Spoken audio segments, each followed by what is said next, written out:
Welcome to Wander, Explore, Discover. Today we're going on a road trip through Victoria's high country. We'll show you where we went, what we did and where we stayed. On this road trip we explore Milawa, Myrtleford, Bright, Beechworth, Rutherglen, Glenrowan and Benalla. We start our road trip in Milawa, which is located approximately 257 kilometres from Melbourne. Milawa is one of Victoria's best known gourmet regions and a must visit for food and wine lovers. Our first stop was the Milawa Bread Kitchen, which has delicious handmade pastries, great coffee and slow fermented bread baked fresh daily. Then we wandered next door to the Milawa Cheese Company. They're open daily from 9 AM till 5 PM. We tasted a range of handcrafted cheeses made from local milk and traditional techniques.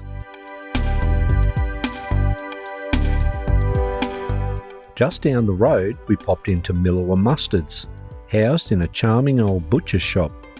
Here we sampled a variety of mustards, chutneys, jams and dressings, all handmade on site. In Milawa we stayed at Brown Brothers RV Park, which is just over the road from Brown Brothers Winery. This is a free camping area suitable for self-contained motorhomes and caravans. The campground is set on a large flat grassed area with the option to park along the edge of the bitumen car park if the grass is wet. There are no toilets or water, so you do need to be fully self-contained. Dogs are allowed on the lead and there are skip bins available. The area is nice and flat and we had good Telstra phone coverage during our stay. The best thing about camping here is the location. You can walk across the road to the winery. Brown Brothers cellar door is open daily from 9 AM to 5 PM and offers tastings of more than 60 wines. There's also a restaurant serving a daily grazing menu and beautiful gardens to wander around. Back at the campground, we made a delicious cheese platter with our Milawa cheese and enjoyed a relaxed afternoon with a bottle of Brown Brothers Merlot. The next day we left Milawa and drove approximately 36 kilometres to Myrtleford. Myrtleford is a charming country town in the Ovens Valley at the foothills of Mount Buffalo. It has a relaxed country atmosphere and the town centre has a good selection of cafes, hotels and interesting shops to browse in. In the centre of town is Jubilee Park, which features picnic tables, barbecues, public toilets and a sculpted display celebrating Myrtleford's tobacco growing history. The park is also home to colourful mosaic artwork including a mosaic wall and a giant snakes and ladders game. We popped into Cafe Fez, a colourful cafe with comfy seating and enjoyed our coffees and baklava. Afterwards we wandered through the adjoining Red Ramia Trading, a large emporium filled with pottery, furniture, rugs, homewares, statues and garden ornaments. We could have spent hours browsing here looking at all the artisan pieces, antiques and recycled furniture. Just out of town we visited Rotary Park, a well-maintained stop with picnic tables, electric barbecues, toilets and a playground.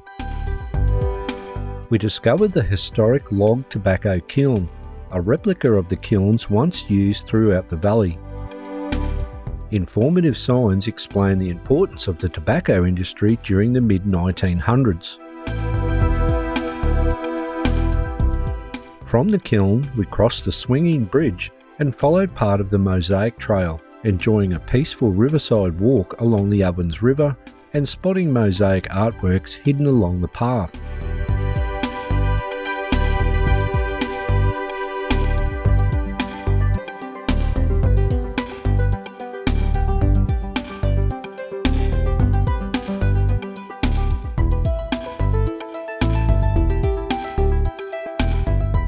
We also stopped at the Phoenix Tree, a striking sculpture carved from a river red gum, symbolising renewal.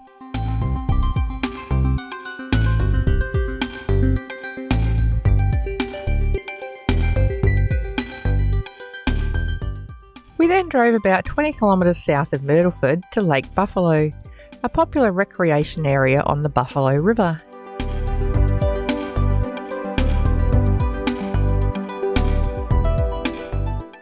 The lake is ideal for swimming, fishing, kayaking and relaxing by the water, with picnic areas, barbecues and toilets available.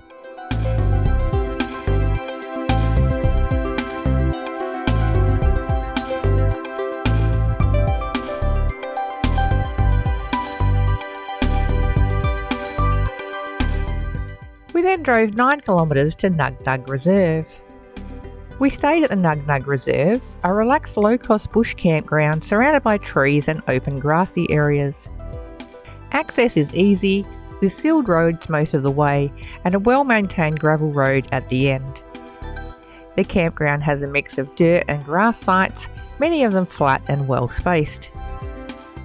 Facilities include powered and unpowered sites, flushing toilets, cold showers, water taps throughout the campground, electric barbecue huts, picnic tables, rubbish and recycling bins and a dump point. Nug Nug Creek runs through the reserve with several easy access spots for swimming or relaxing by the water. The campground is also dog friendly and easily accessible for motorhomes and caravans.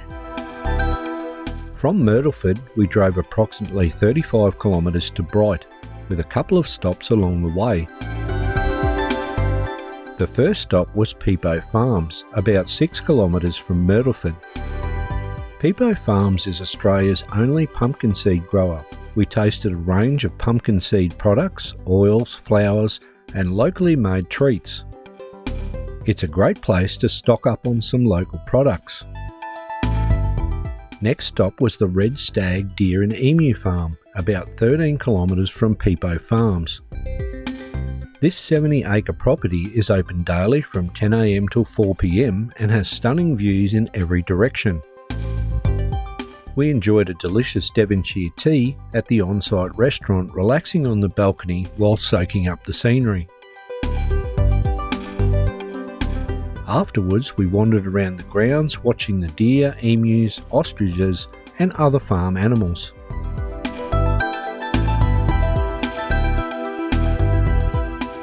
We also stopped in Porepunkah, a charming little village located at the junction of the Buckland and Ovens rivers. We enjoyed wandering around the village centre and Ovens River and seeing the Colour Bridge.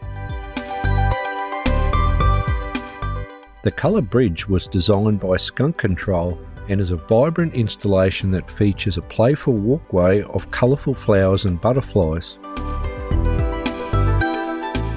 It's especially magical on a sunny day when the light shines through the artwork.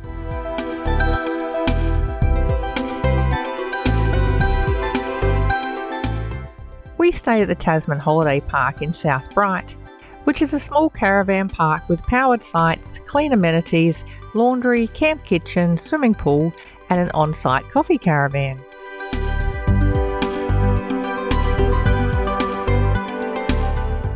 It is also within walking distance of the Bright Town Centre.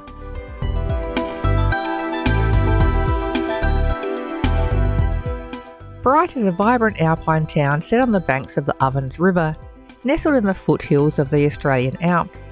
It has lovely leafy streets, good cafes, hotels, a supermarket and other interesting shops to browse in. We spent time wandering through the town centre, browsing in the shops and enjoying the cafe culture.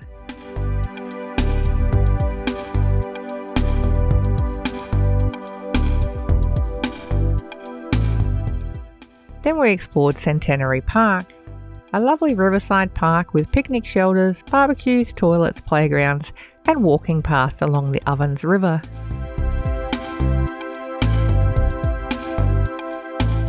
It is a popular spot for swimming and relaxing. From Centenary Park we wandered along the Canyon Walk, an easy circuit that follows the edge of the Ovens River.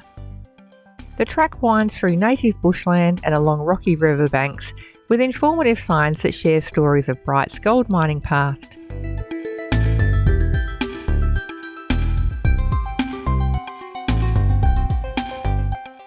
The swinging bridge over the river has wonderful views.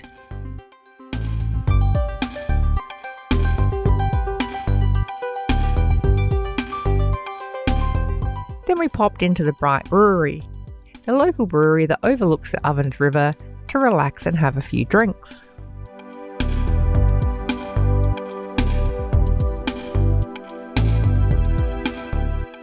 After staying in Bright, we drove approximately 17 kilometres to Smoko Campground, located just off the Great Alpine Road. Smoko Campground is a free bush campground with a mix of hard-packed dirt and grassy areas, making it suitable for motorhomes, caravans, camper trailers and tents. Facilities are basic with a long drop toilet, picnic tables and fire pits scattered throughout the campground. Dogs are allowed and fires are allowed as long as there is no fire ban, and we had good Telstra coverage when we stayed. The Ovens River runs directly through the campground and is perfect for swimming, fishing and relaxing. 4 kilometres from Smoko Campground, near the base of Mount Feathertop, is the Stony Creek Fish Farm. The Stony Creek Fish Farm is open Friday to Monday from 10 a.m. till 4 p.m. and has a cafe with great coffee, local produce and lots of ponds stocked with salmon and trout. We had fun catching a couple of trout in the ponds, which we took back to Smoko and cooked up for dinner.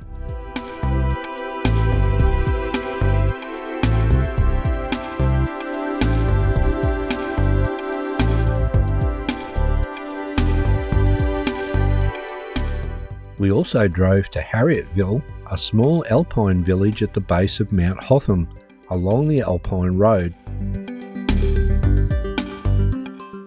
In Harrietville, we wandered around the Pioneer Park and learned about the town's gold mining history.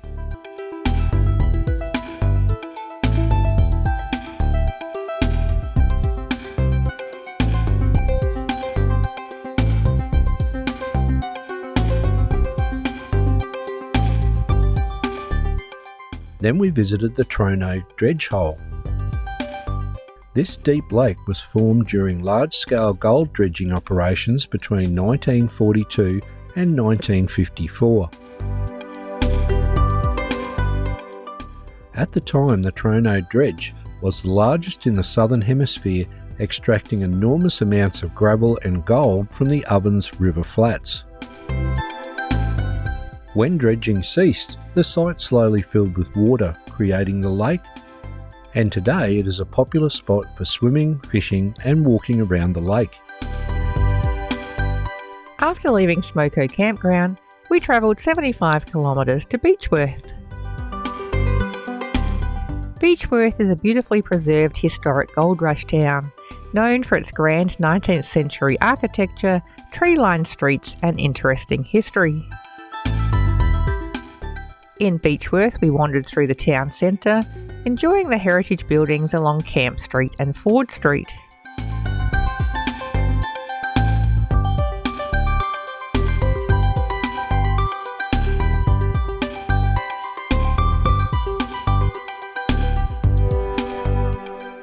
We stopped for a delicious morning tea at the Beechworth Bakery, which is open daily from 6 a.m. to 6 p.m.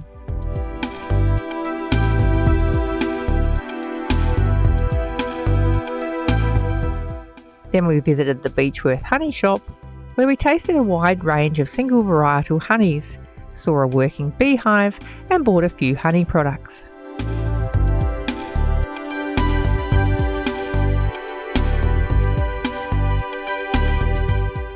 Next stop was the old Beechworth Jail, which is open daily from 9 a.m. to 2 p.m. and offers guided tours and an on-site cafe. The Beechworth Jail opened in 1860 and it operated as a medium security jail until it closed in 2004. Ned Kelly was imprisoned here 3 times, and his mother Ellen, brother Dan and other associates were also held within its walls.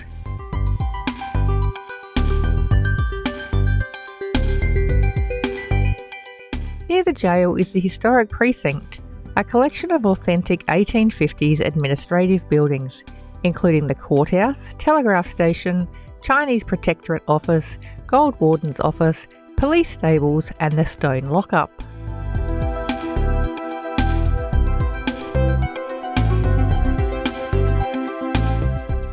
We enjoyed wandering through the precinct and reading the information boards that explained the history and purpose of each building.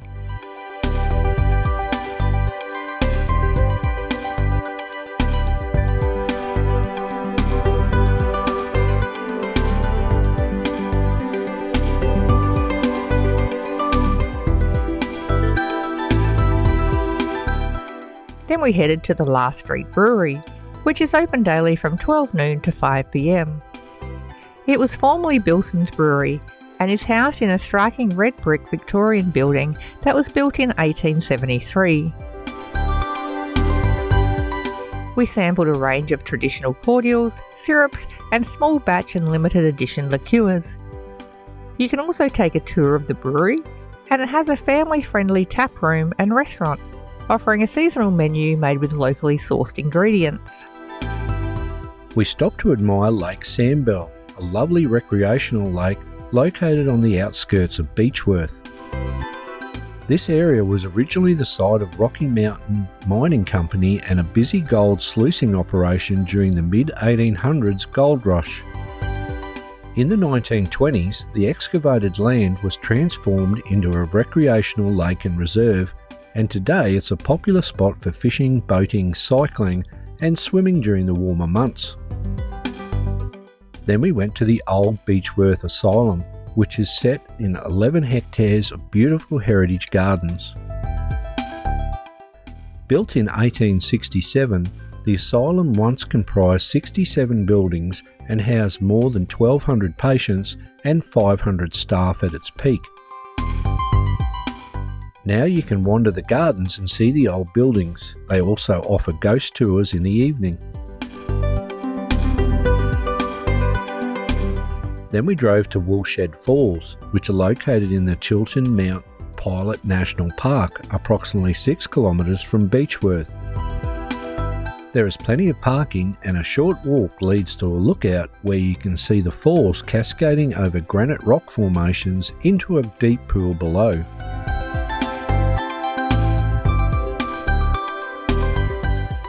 After exploring Beechworth, we drove 20 kilometres to the Pioneer Bridges Campground. The Pioneer Bridges Campground is a peaceful free campground on the banks of the Ovens River near Everton. This campground offers a relaxed bush setting with picnic tables, fire pits, one toilet and easy access to the river. Dogs are allowed and we had good Telstra reception when we stayed.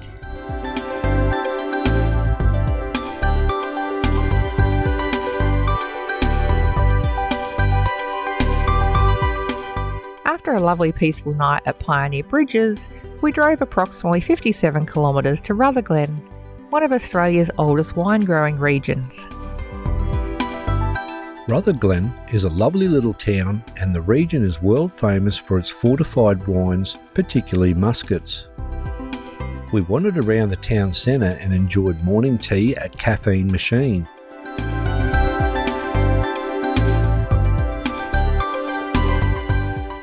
While we were there, we discovered they have a free motorcycle museum inside. We also admired the Rutherglen silo art, where 4 silos have been painted with colourful native birds, each representing a different season. Just outside town, we visited Stanton and Colleen Winery, one of the area's most respected and historic family-owned wineries.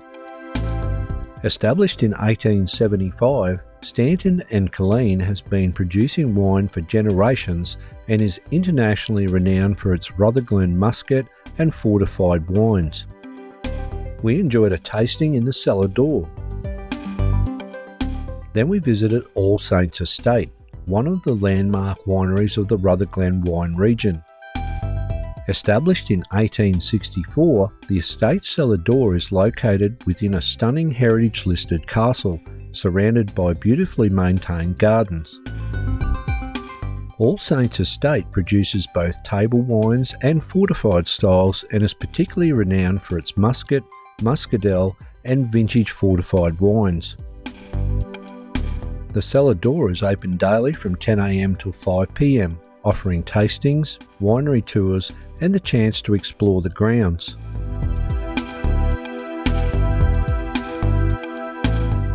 After exploring Rutherglen, we drove approximately 9 kilometres to the Willows Reserve at Waganya. The Willows Reserve is a peaceful riverside campground along the Murray River, set amongst shady trees and open grassy areas. It is a donation campground and has a toilet, potable water, picnic tables and barbecues in the day use area. It is also dog friendly, fires are allowed as long as there is no fire ban, and we had good Telstra reception when we stayed. It is a popular spot for swimming, fishing or simply relaxing by the water. From Waganya, we travelled approximately 59 kilometres to Glenrowan, a small historic town known as the site of Ned Kelly's last stand. In Glenrowan, we wandered around the town centre and saw the iconic Big Ned Kelly statue.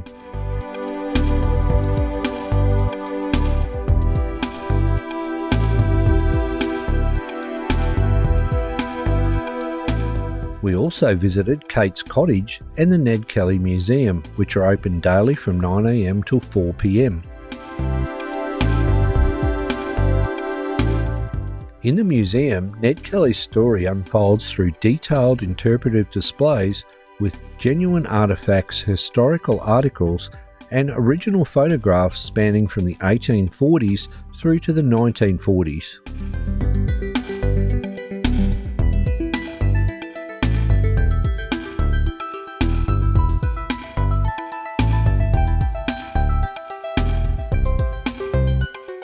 Outside there is a replica of the Kelly homestead, originally located at Greta West. The cottage features original items donated by the Kelly family and gives an insight into the harsh living conditions of the time.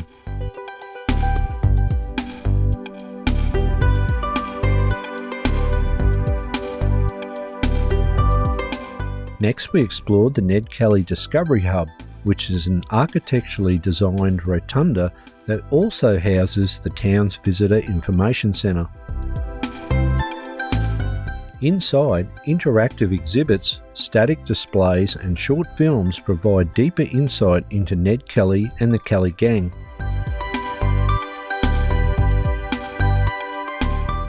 We climbed the stairs to the viewing platform above, which overlooks the landscape and the key locations that played a crucial role in Kelly's last stand.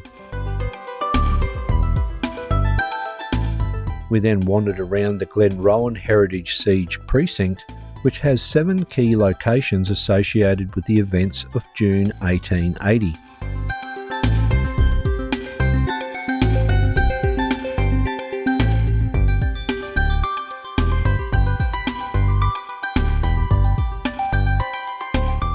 From Glenrowan we drove 24 kilometres to Benalla, where our high country road trip comes to an end. Benalla is a relaxed regional city in northeast Victoria, set along the Broken River and Lake Benalla. At the heart of the city is Lake Benalla, a picturesque artificial lake created in the 1970s by damming the Broken River. The lake now forms a scenic focal point for walking, picnicking, art and outdoor activities. Benalla is widely recognised as one of Australia's leading street art destinations. The town is home to more than 50 large-scale murals created by talented street artists from around the world. We enjoyed wandering around the town centre, looking down laneways and on the sides of buildings for these lovely colourful artworks.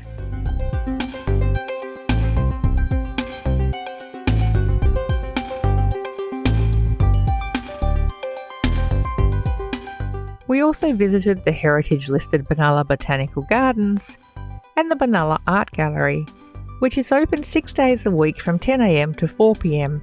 and is closed on Tuesdays.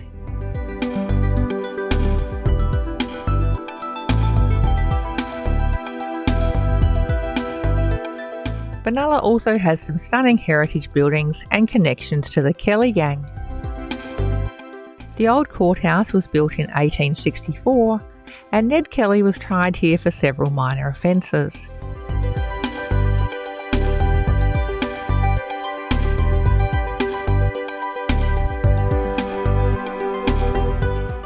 Across the road is the old bootmaker's shop, built before 1877, which is also part of the Ned Kelly Trail.